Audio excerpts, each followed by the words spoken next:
Kanchipuram Vakula silks నాణ్యత మా ప్రాధాన్యత. మదీనాగూడ, మియాపూర్, హైదరాబాద్ లో త్వరలో శుభారంభం. నమస్కారం, వెల్కమ్ టు ఐ డ్రీమ్. నేను మీ విజిత. ప్రస్తుతం మనతో పాటు ఉన్నారు ప్రముఖ ఆధ్యాత్మికవేత్త, శ్రీ విద్యా ఉపాసకులు, ఎంతో మందికి మంత్రోపదేశం చేసిన గురువుగారు శ్రీ గురు కరుణామయ్య గారు మనతో పాటు ఉన్నారు. ఇప్పుడు గురుగారితో మాట్లాడి మన సందేహాలన్నింటినీ నివృత్తి చేసుకుందాం. నమస్కారం గురుగారు. శ్రీమాత్రే నమః. గురుగారు, చాలా మందికి ఉంటుంది నిత్యం ఇంట్లో దీపారాధన చేసుకోవాలి అని చెప్పి, కానీ ప్రత్యేకించి దీపారాధన అనగానే ఎన్నో నియమాలు ఉంటాయి. నిజంగా ఏ రకంగా చేసుకోవాలి, దీనికి ఒక నిర్దిష్టమైన సమయమే ఉండాలేమో ఇలా ఆలోచిస్తూ ఉంటారు. నిజంగా నిత్య దీపం చేయాలి అని అంటే కూడా నియమాలు, ఒక సమయం అనేది ఉండాలా గురుగారు ఖచ్చితంగా? ఈ ప్రశ్నకి ఆన్సరు చాలా రకాలుగా చెప్పచ్చు. ఓకే. ఇప్పుడు మనం భగవంతుని ఎందుకు పూజిస్తున్నాము?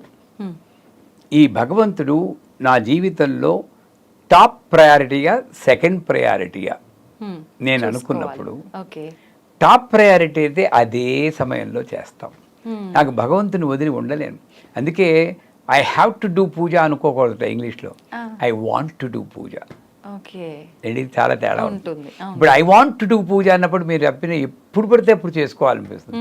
ఐ హ్యావ్ టు డూ పూజ అన్నప్పుడు ఈ సమయం వస్తుంది. సర్వకాల సర్వావస్థలందు జపించదగిందే నారాయణ మాత్రం శబ్దం అంటారు. అంటే ఏంటి? పూజకి యాక్చువల్గా సమయం లేదు, ఎప్పుడైనా చేసుకోవచ్చు. రాత్రి అర్ధరాత్రి అయినా సరే. నేను చాలాసార్లు 11:30కి మెలకు వచ్చేస్తే నాకేమీ తోచకపోతే పూజ గదిలోకి వెళ్ళుకొచ్చి అక్కడ పూజ చేసేవాడు. ఓకే. కానీ అంటారు కదా గురుగారు, భగవంతుడు కూడా నిద్రిస్తుంటాడు, తింటూ ఉంటాడు, వాళ్ళకంటూ ఒక సమయం ఉంటుంది, ఎప్పుడు పడితే అప్పుడు చేయొద్దని పెద్దవాళ్ళు చెప్తుంటారు కదా, అలా ఏమి ఉండదా గురుగారు? ఇలా చెప్పేవాళ్ళు. ఇంకోటి చెప్తాను, నేను ఒప్పుకుంటాను మీరు చెప్పింది. నేను నా పరిధి నుండి బయటకు వచ్చి భగవంతుడు కూడా మనలాగా సుష్టుగా భోజనం చేసి పొద పెంచేసుకుని మధ్యాహ్నం పడుకుంటాడు, రాత్రి పడుకుంటాడు, అప్పుడు చేయకూడదు, ఒప్పుకుంటాను. మనం మాత్రం 3 పూటలు భోజనం చేస్తాం. భగవంతుడికి ఓన్లీ పూజలోనే నైవేద్యం పెడతారు. ఆయనకి 3 పూటలు పెట్టచ్చుగా నైవేద్యం. 3 పూటలు చేయండి. నేను కొన్ని సమయాలు అంటే ఇది తప్పింది నాకు. ఆయన నిద్రపోతాడంటే ఆ పూజ చేయక్కలేదు, ఏదో రీజన్లో నేను తప్పించుకోవాలి పూజ. వెతుక్కుంటున్నాం. నేను స్నానం చేయలేదు, తప్పించుకో పూజ. నేను బట్టలు జీన్స్ ప్యాంట్ వేసుకున్నాను, తప్పించుకో పూజ. తప్పించుకోవడానికి చూసి వాళ్ళ ఆలోచన ఇది. నా దృష్టిలో సర్వకాల సర్వావస్థల యందు ఇది కాకపోతే ఒకటి ఉంది, మీరు ఎందుకు పూజ చేస్తున్నారు అనే దాన్ని బట్టి ఉంటుంది. ఇప్పుడు నేను ఒక అవసరం కొద్దీ పూజ చేస్తున్నాను. కొన్ని ప్రయోగాలు ఉంటాయి, తంత్ర ప్రయోగాలు అని, లేదా వాంఛాకల్ప గణపతి, ఏదైనా కోరుకుంటే వాంఛాకల్ప గణపతి ఒక 50,000 సార్లు జపం చేస్తేనో, లేక 40 రోజుల పాటు పూజ చేస్తేనో మంచిది అంటారు. అది నేను అవసరం కొద్దీ చేస్తున్నాను, నాకు ఉద్యోగం లేదంటే. అప్పుడు ఏంటి, నిర్దిష్ట సమయంలో నిర్దిష్ట ప్రదేశంలో చేస్తే మంచిది అంటారు. ఎందుకు? కంపారిజన్ తప్పు అనుకోండి, అలా చేయకూడదు, కానీ అర్థం అవడం కోసం చెప్తున్నాను. మీరు ఓ పక్షికి, ఓ కాక్కో, ఓ చిలక్కో ఆహారం వెయ్యాలి. ఓ ఇడ్లీ ముక్క తీసుకెళ్తారు. ఫస్ట్ రోజు మాత్రం కా కా కా కా అనాలి. రెండో రోజు కొంచెం తగ్గించిన, మూడో రోజు నుండి దానికన్నా ముందే వస్తుంది. ఎందుకంటే ఆ టైంకే మీరు చేస్తారు కాబట్టి. అర్థమవుతుందా? ఈ ఎనర్జీ కూడా నేను ఒకే టైంలో చేస్తే పిలవగానే పలుకుతుంది ఆ ఎనర్జీ, ఈజీగా నాకు వశమవుతుంది.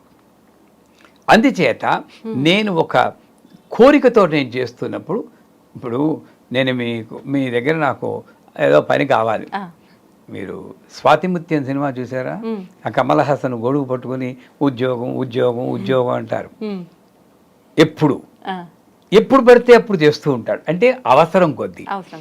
అలా కాకుండా ఒక అవసరం కొద్దీ నేను చేస్తున్నప్పుడు నియమంగా 6 గంటలు అంటే 6 గంటలకు పూజ చేస్తూనే ఉండాలి పొద్దున్నే. అదే సమయంలో చేస్తే మంచిది. మామూలుగా నేను ఉపాసన చేసుకుంటున్నప్పుడు ఇందాక చెప్పినట్లు టాప్ ప్రయారిటీ ఏమిటి అని నేను అనుకుంటే, నాకు భగవంతుడే టాప్ ప్రయారిటీ. అంటే ఒకవేళ నాకు ఇంట్లో పనులు ఉన్నాయి, చాలా బిజీ అన్నీ అంటుంటారు. బిజీ ఏమిటి? అసలు నేను పేపరు పెన్ ఇచ్చి పొద్దున్న లేచిన దగ్గర రాత్రి పడుకునే దాకా ఏం చేసారో రాయమంటాను. గంటకి రాసి అనవసరమైంది కొట్టేయమంటే 4 గంటలు ఉంటాయి, మీకు నాకు అందరికీ కూడా. ఖాళీగా బ్రౌజ్ చేస్తూ ఛానల్, వాట్సాప్ మెసేజ్లు ఇవన్నీ వేస్టే. నిజమే. సో ఆ రకంగా చూస్తే 4 గంటలు వేరు. అప్పుడు నేనేం చేయాలి, నిర్దిష్ట సమయంలో పొద్దున్నే లేచి సంసారంలో పడడానికి ముందే 4:30కి పూజ చేస్తే అద్భుతమైన ఫలితాలు వస్తాయి. సో మీ ప్రశ్నలోనే ఉంది, పూజ అన్నది ఒకే సమయంలో చేస్తే చాలా మంచిదే. అవును గురువుగారు. ఎప్పుడు పడితే అప్పుడు నాకు వీలున్నప్పుడు అన్నది అంత మంచిది కాదు. కాకపోతే పరిస్థితుల ప్రభావం వల్ల ఒకే సమయంలో నేను చేయకపోయినా మీరు వంట చేస్తూ ఉంటే కలుపుతూ ఓం నమో భగవతే వాసుదేవాయ, అది పూజ కదా. అవును. మీటింగ్కి మధ్య నుండి ఐం హ్రీం క్లీం చాముండాయ జపం చేయండి, పూజ కాదా. అలాగ నేను ఎప్పుడు నాకు అవకాశం దొరుకుతుందో అప్పుడు నేను భగవన్నామని చెప్పగలిగితే ఈ ప్రశ్న ఉదయించదు. నేనేం చేస్తున్నాను, పూజ గదిలో కూర్చుని ఇలా అన్నదే నేను పూజ అనుకుంటున్నాను. కానీ శాస్త్రం అలా చెప్పదు. నువ్వు చేసే ప్రతి పని పూజే, ప్రతి వాక్కు మంత్రమే అంటుంది. అకాలాది క్షకారాంత మాతృగా వర్ణోపుని వైఖరీ వాక్ స్వరూపాయే నమః అంటారు. ఆ నుండి క్షా వరకు ఏక్షంబులుగా మంత్రమే ఉంటుంది. ఇంక పూజ ఏంటండి. నేను సెపరేట్ చేశాను. నా ప్రాబ్లం వల్ల ఏంటంటే భగవంతునే సెపరేట్ చేశాను. ఆయనకు రూము, ఆ రూమ్లో జైలర్ లాగా అప్పుడప్పుడు పొద్దున్నే వెళ్తాను, తలుపు తెరుస్తాను, ఓ తిండి పెడేస్తాను, ఓ బయటకు వచ్చేస్తాను. ఇది మానుకొని నాకు ఎప్పుడు వీరున్నా సరే, ఏ పనిలో ఉన్నా సరే భగవన్నామని చెప్పుకోగలిగినప్పుడు ఈ సమయంలో చేసేదే పూజ అన్నది నాకు అలా రాదు. ఏ సమయంలో నువ్వు ఏ పని చేస్తున్నా కూడా అది పూజ కిందే భావించడం ఉత్తమం. 2, అవసరం ఉన్నప్పుడు నాకు ఏదో ఒక కామ్యం కోసం చేస్తుంటే అదే సమయంలో అదే ప్రదేశంలో చేయడం ఉత్తమం.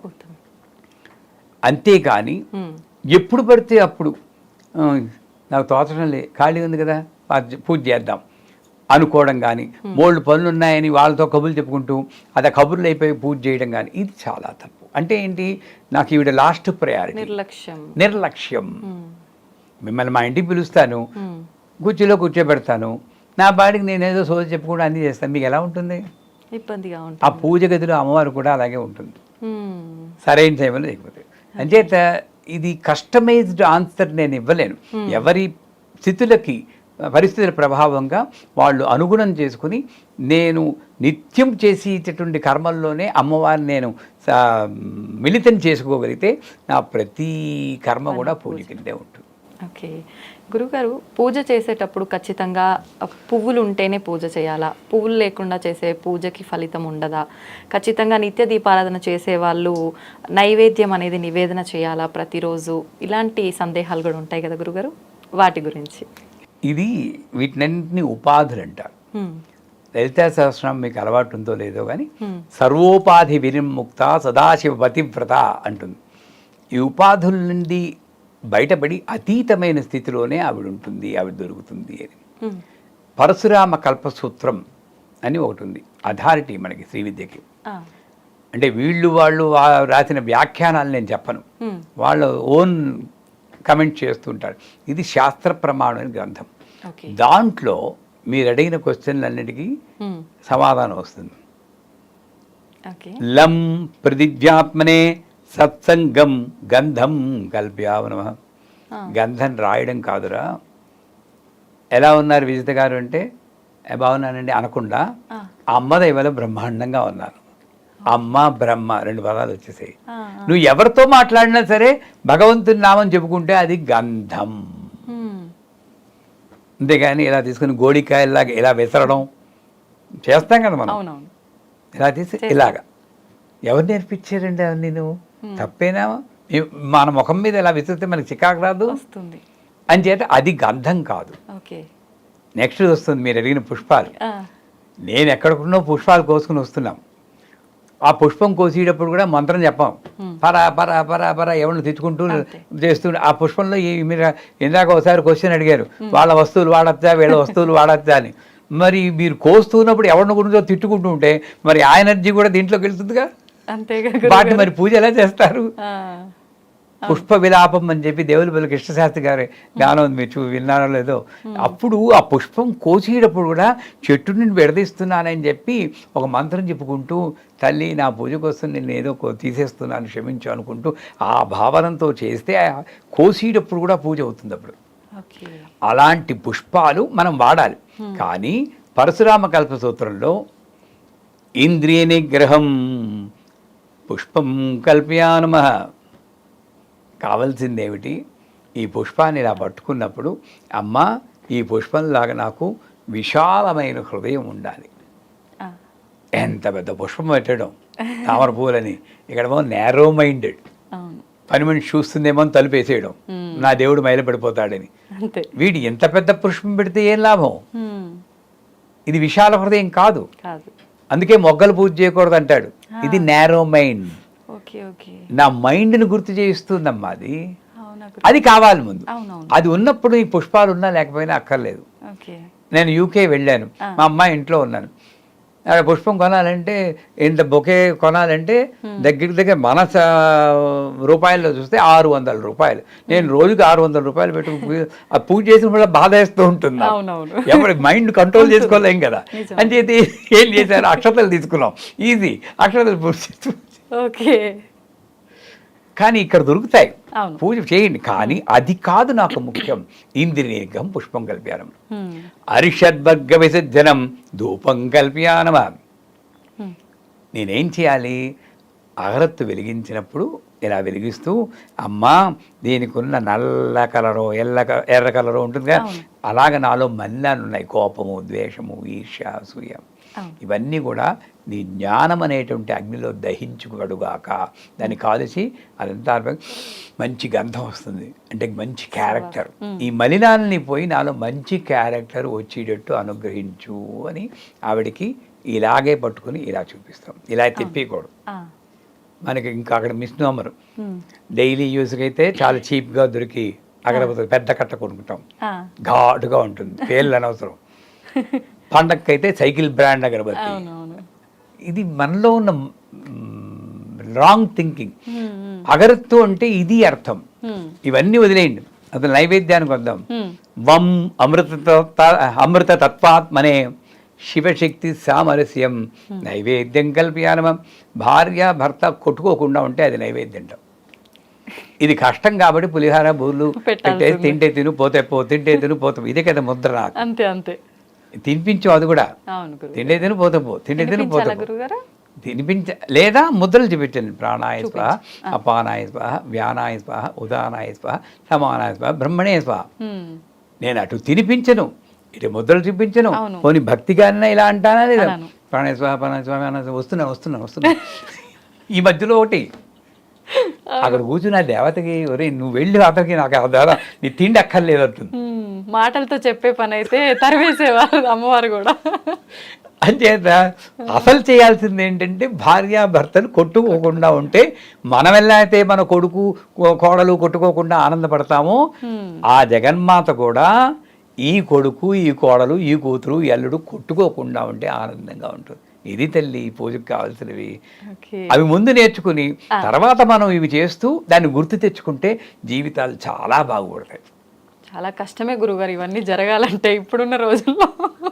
అంతే కదా గురుగారు, కష్టమే, ప్రయత్నించాలి. ఇప్పుడు మీ అబ్బాయి 12వ ఎక్కం ఉపచెప్పుంటే చాలా కష్టం అమ్మా అంటే మీరేమంటే, కష్టపడడం కష్టమేంటి, ప్రయత్నించు అంటాం. అదే నేను మీకు చెప్తున్నాను, కష్టమేంటి, ప్రయత్నించండి. ప్రయత్నిస్తాం గురుగారు. ధన్యవాదాలు గురుగారు.